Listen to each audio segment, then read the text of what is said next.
Welcome back to my channel. நீங்க பார்த்துட்டு இருக்கிறது Travel Diaries with me Didi. இன்னைக்கு நம்ம வந்திருக்கிறது காளிகேசம். எக்கச்சக்கமா இருக்கு. Friends, welcome back to my channel. Last வீடியோவில் நான் வந்து காளிகேசம் போகிற அந்த ரூட்டில் இருந்து காளிகேசம் என்டர் ஆகிற வரைக்கும் மட்டுமே காமிச்சிட்டு ஸ்டாப் பண்ணியிருந்தேன். ஸோ இந்த வீடியோ அதோட கண்டினியூட்டி தான். காளிகேசம் எப்படி இருக்குது, அங்கே என்ன இருக்குது, அந்த கோவிலை பற்றின எல்லா வரலாறையும் தான் இதில் பார்த்து தெரிஞ்சுக்க போகிறோம். வாங்க வித்தவுட் எனி டிலே வீடியோக்குள்ளே போயிடலாம். ஸோ வீடியோ நீங்கள் நல்லா பார்த்து என்ஜாய் பண்ணுங்கள். அதே மாதிரி இது வரைக்கும் நம்ம சேனல் நீங்கள் சப்ஸ்கிரைப் பண்ணலன்னா மறக்காமல் சப்ஸ்கிரைப் பண்ணி இந்த வெயில் நேரத்துக்கு போனதுக்கு அதில் வந்து கை காலை வச்சு விளையாடுறதுக்கு அவ்வளோ சந்தோஷமாக இருந்தது. அது இல்லாமல் ஏகப்பட்ட மீன் இருந்துச்சு. நம்ம காலை கொஞ்ச நேரம் அதிலே வச்சுருந்தோம்னா நம்ம காலை பிடிச்சி கடிச்சிது. அதெல்லாம் ரொம்ப ஃபன்னான எக்ஸ்பீரியன்ஸாக இருந்துச்சு. இந்த கோவிலில் பார்த்திங்கன்னா மெயினான அம்மன் வந்து காளி அம்மன் தான். கூடவே வந்து சுடலமாட சுவாமிக்கும் வந்துட்டு இங்கே ஒரு சிலை வச்சுருக்காங்க. ஸோ இங்கே வந்து நிறைய வேண்டுதல் பண்ணிவிட்டு இந்த கோவிலுக்கு வந்துட்டு நிறைய பக்தர்கள் வருவாங்களாம். ஸோ அதை பற்றின எல்லா டீட்டெயிலுமே இங்கே இருக்கிற பூசாரிக்கிட்ட கேட்டு தெரிஞ்சுட்டேன். அதையும் பாருங்கள். சொல்லுங்கள் சாமி, உங்கள் பேர்? பேர் முரளிகுமார். முரளிகுமார். இங்கே எத்தனை வருஷமாக இந்த கோவில் இருக்குது? கோவில் வந்து ஒரு மலைவாழ் மக்களுக்கு உள்ளது. ஒரு 500 வருஷத்துக்கு மேலே இருக்கும். 500 வருஷத்துக்கு மேலே இருக்கும். மலையில் இருக்கக்கூடிய காண்டிஸ் அவங்க பூர்வீகமான கோவில். இப்போ வந்து எல்லா மக்களும் வந்து எல்லா மதத்தில் உள்ள ஆளும் வருவாங்க. எல்லா மதத்துக்காரங்களும் வருவாங்க. மலையில் இருக்கிறவங்க அத்தனை பேரும் வருவாங்க. வெளியே இருந்து உள்ள ஆட்களும் வெளியே இருந்து மலையில் ஆளுங்க வாழ்கிறாங்க. இருக்காங்க. இங்கேருந்து 10 கிலோமீட்டர் தள்ளி இருக்காங்க. இந்த கோவிலில் என்ன விசேஷம், எதுக்கு வேண்டிப்பாங்க, ஏதாவது ஸ்பெஷலாக இருக்கா? ஸ்பெஷல் வந்து இதனுடைய மூலஸ்தானம் கொஞ்சம் தள்ளி இருக்குது. ஒரு 1/2 கிலோமீட்டர் தாண்டி குகைக்குள்ளே அம்மா இருப்பாங்க. இப்போவும் இருக்குது. அது வந்து எப்போது நம்ம வெள்ளி செவ்வாய் ஞாயிறு அந்த நாளில் போய் காலையில் விளக்கக்கூடாது. ஏன் காளி கேசம்னு சொல்கிறாங்க? அதுக்கு பேர் காரணம் இருக்கா? காளி கேசம்னா இது வந்து கேசம்னா முடி. ஆமாம். காளி வந்து குளிக்கக்கூடிய தரம். காளி கசம். ஓ ஓ சரி. கேசம் அப்படின்னு காளி வந்து பத்திரகாளி அம்மன் வந்து மலையில் வாழக்கூடிய காளியம்மன் வந்து குளிக்கக்கூடிய இடம். அது வந்து குளிக்கக்கூடிய இடத்த காளி கசம் இடத்துல பேர். கசம் இப்போவும் இருக்குது. அதை வந்து காளி கேசம் அந்த மாதிரி ஆக்கிட்டாங்க. அருவி எங்க இருக்கு? அந்த கொஞ்சம் தள்ளி இருக்கு. அந்த இன்னொரு கோயில் சொல்றீங்களா? அங்க அருவியில இருந்து வர தண்ணி தான் இங்க போகுது. இந்த தண்ணி தான் நீங்க எல்லாத்துக்குமே பயன்படுத்துறீங்க. எப்போ என்ன விசேஷம், இங்க என்ன வேண்டுதல் வைப்பாங்க? இங்க வந்து பிள்ளைகளுக்காக படிப்பு, தொழில் சம்பந்தப்பட்டது, மற்றபடி எல்லா இதுக்குமே வந்து அம்மா ரொம்ப பவரான அம்மா. எல்லாருக்கும் அது குலதெய்வமாகவும் கும்பிடுவாங்க.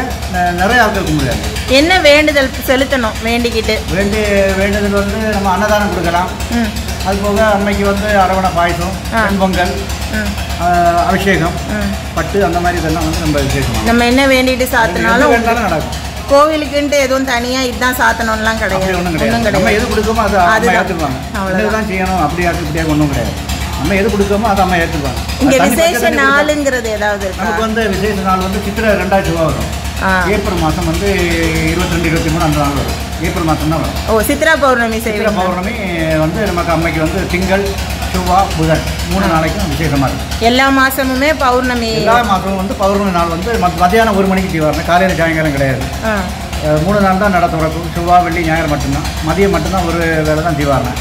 காலையிலும் சாயங்காலம் கிடையாது. பௌர்ணமி நாள்லேயே 1 மணிக்கு அன்னைக்கு 3 பேருக்கு அபிஷேகம் நடக்கும். 10, 21 அபிஷேகம் எல்லா சாமிக்கும் அது நடக்கும். அது வெளியூர்லேருந்து ஒரு 500க்கு மேல், ஒரு 1000 அந்த மாதிரி ஆட்கள் வருவாங்க. 1000 பேர் கூட வருவாங்க. எந்த காலத்துலேயும் கூட்டம் இருப்பாங்க. எப்பவும் கூட்டமாக இருக்கும். எப்போ இருக்கு எல்லாருக்கும். இன்னைக்கு எங்களுக்கு லக்கிலி கூட்டம் கொஞ்சம் கரவா இருக்காங்க. வந்து ரொம்ப கொஞ்சம் தண்ணி இது காட்டாத்து வெள்ளம்ங்கிறாங்க. அவ்வளோ வெள்ளம் வருமா கோவில்? இது வந்து ஒரு 92 தண்ணி ரொம்ப மழையாக இருந்தது. அந்த டைமில் வந்து கோவில் ஃபுல்லாக முங்கிச்சு. அப்படியா? கோவிலை மட்டும்தான் தெரியும். ஆனால் கோவிலுக்கு எந்த பாதிப்புமே கிடையாது. தண்ணி வத்தினப்புறம் எப்பயும் போல எல்லாம் மணல் எல்லாம் மூடி இருந்தாங்க. அதுக்கப்புறம் அடிப்படையாக போயிட்டாங்க, சுத்தம் பண்ணி. நீங்கள் அவ்வளோதான். குறுக்கு துறை கோயில் மாதிரி இங்கேயும் தண்ணி வந்தால் மூடும். அப்போ பெரிய மழை வரும்போது இந்த வருஷம் 2 தடவை தண்ணி வந்து கோவிலுக்குள்ளே தண்ணி வரும். கோவிலுக்குள்ளே தண்ணி வரும். ஓகே. ஆமாம். இங்கே வேற பார்க்க வேண்டிய இடம் விசேஷம் ஏதாவது இருக்குங்களா? பார்க்க வேண்டியது வனத்துறை சம்மந்தப்பட்டதுதான். இல்லை, அந்த அருவிக்கிட்டெல்லாம் போக முடியுமா? அருவிக்கிட்ட போகலாம் இல்லைங்களா? சரி, ரொம்ப தேங்க்ஸ். ஸோ இந்த கோவிலோட ஸ்பெஷாலிட்டி என்னென்னு பார்த்துருப்பீங்க. இங்கே வந்து காளியம்மனோட சேர்த்து பேச்சி அம்மனும் நாகவல்லி அப்படின்ட்டு இன்னும் 2 அம்மன் சிலையும் வச்சுருக்காங்க. ஸோ ரொம்ப ரொம்ப அமைதியான ப்ளசண்ட்டான கோவில் தான். ஆனால் இப்போ அங்கே வந்து பிரிட்ஜ் ஒர்க் நடக்கிறது அப்படிங்கிறதுனால கொஞ்சம் வந்து இங்கே ஸோ இங்கே வந்து ட்ரெஸ் சேஞ்ச் பண்ணுறதுக்கும் வந்து ஸ்பேஸ் கொடுத்துருக்காங்க. லேடிஸ்க்கு வந்து கஷ்டப்படக்கூடாதுன்னு சொல்லிவிட்டு பர்ஃபெக்டாக இந்த இடத்த வந்து மெயின்டைன் பண்ணிகிட்ருக்காங்க. மேலே ஏறி போகல, ஆக்சுவலாக கிளம்புற டைம் ஆகிடுச்சு. எல்லா கோயிலும் க்ளோஸ் பண்ணுற டைம் ஆகிடுச்சு. அதனால் எல்லாருமே கிளம்பிட்டாங்க. நாங்கள் தான் லாஸ்ட்டு. ஸோ நாங்களும் இந்த இப்போ கிளம்ப போகிறோம். ஏன்னா இதுக்கு மேலே இங்கே இருக்கிறது வந்து கொஞ்சம் ரிஸ்க்கு. ஏன்னா டீப்பான ஃபாரஸ்ட்டில் நடுவில் நிற்கிறோம். பார்த்தீங்கன்னா தெரியும், சுற்றி மலை, நடுவில் வந்து இந்த கோவில் வந்து கொஞ்சம் பள்ளத்தில் தான் இருக்குது. ஸோ அழகான இடம், ரொம்ப அமைதியாக ரொம்ப அழகான இடம். இந்த சவுண்டு மட்டும் கொஞ்சம் டிஸ்டர்பன்ஸ், ஏன்னா வந்து இங்கே பாலம் போடுற வேலை நடந்துகிட்ருக்கு. அப்படி இல்லைனா இன்னும் டெட் சைலண்ட்டில் இருக்கும். ரொம்ப ரொம்ப சூப்பரான ஒரு ஸ்பேஸு. ஸோ திரும்ப கிளம்புறோம். அகைன் 2 hours ட்ராவல் இருக்குது நாகர்கோவில் போகிறதுக்கு. இருந்தாலும் கிளம்பியாச்சு, போகலாம். கன்னியாகுமரி வீடியோ போடுறவங்க இல்லை நாகர்கோவில் வீடியோ போடுறவங்க எத்தனை பேர் வந்து காளிகேசம் போட்டிருப்பாங்கன்னு எனக்கு தெரியாது. ஸோ ரொம்ப ரொம்ப அழகான ப்ளசண்ட்டான இடம். நான் எங்கே உட்காந்துருக்கேன்னு பாருங்கள். அழகாக வந்து இந்த தண்ணி வந்து போயிட்டுருக்கு. நீங்கள் இங்கே எங்கே பார்த்தீங்கன்னாலும் வீட்டு வாசல்லையே வந்து உங்களுக்கு வந்து எல்லார் வீட்டு வாசல்லையும் இந்த மாதிரி தான் தண்ணி போயிட்டுருக்கு. யாரை பார்த்தாலும் இதில் தான் வந்துட்டு அவங்களோட வாட்டர் நெசசிட்டி எல்லாமே இந்த வாட்டர் தான் அவங்களுக்கு ஃபுல்ஃபில் பண்ணுது. இந்த தண்ணி பார்த்திங்கன்னா குடிச்சு பார்த்தேன், அவ்வளோ ஸ்வீட்டாக இருந்தது. நம்ம காளிகேசம் டெம்பிளில் அந்த தண்ணியில் நான் வந்து காமிச்சேன் இல்லையா, அந்த தண்ணியும் சரி இங்கேயும் சரி எல்லா இடத்துலையுமே தண்ணி வந்து கிறிஸ்டல் கிளியராக இருக்குது. ப்ளஸ் வந்து செம்ம டேஸ்ட்டு. அந்த ஸ்வீட்னஸ், அந்த ஊற்று தண்ணி, மலையிலேருந்து வர தண்ணி எல்லாம் சேர்ந்து வரதுனால ரொம்ப சூப்பரான தண்ணி. ஸோ நீங்கள் வந்து கண்டிப்பாக கன்னியாகுமரி வர வாய்ப்பு கிடச்சா, நாகர்கோவில் வர வாய்ப்பு கிடச்சிதுன்னா ஒரு தடவை காளிகேசம் கோயிலுக்கு வந்து பாருங்கள். உண்மையிலே மனசுக்கு வந்து ரொம்ப ரொம்ப ப்ளசண்ட்டான இடமா இருந்துச்சு.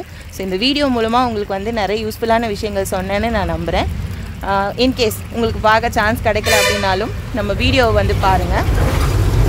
உண்மையிலே ரொம்ப ரொம்ப யூஸ்ஃபுல்லாக இருக்கும்னு நம்புகிறேன். ஸோ வீடியோ பிடிச்சிருந்தால் மறக்காமல் லைக் பண்ணிவிடுங்க. அப்படியே திவ்யா தேசம் சேனலை வந்து சப்ஸ்கிரைப் பண்ணிவிடுங்க. அடுத்தடுத்து வர என்னோட வீடியோஸை மிஸ் பண்ணாமல் பாருங்கள். இன்னொரு யூஸ்ஃபுல்லான வீடியோவில் உங்களை மீட் பண்ணுறேன். Until then, this is DD Tata signing off. Bye. So இந்த வீடியோ உங்களுக்கெல்லாம் கண்டிப்பாக பிடிச்சிருக்கோன்னு நம்புகிறேன். வீடியோ பிடிச்சிருந்தா மறக்காமல் லைக் பண்ணுங்கள். அதே மாதிரி வீடியோவை பற்றின உங்களுடைய கருத்துக்களை மறக்காமல் கமெண்ட் செக்ஷனில் மென்ஷன் பண்ணுங்கள். கன்னியாகுமரியில் வேறு ஏதாவது ஸ்பேசஸ் உங்களுக்கு தெரிஞ்சிருந்தால் அதை பற்றியும் சொல்லுங்கள். காளிகேசம் வந்து எக்ஸ்பீரியன்ஸ் இருந்தால் அதையும் சொல்லுங்கள், நானும் தெரிஞ்சுக்கிறேன். ஸோ நெக்ஸ்ட் வீடியோவில் மீட் பண்ணுறேன். டாட்டா.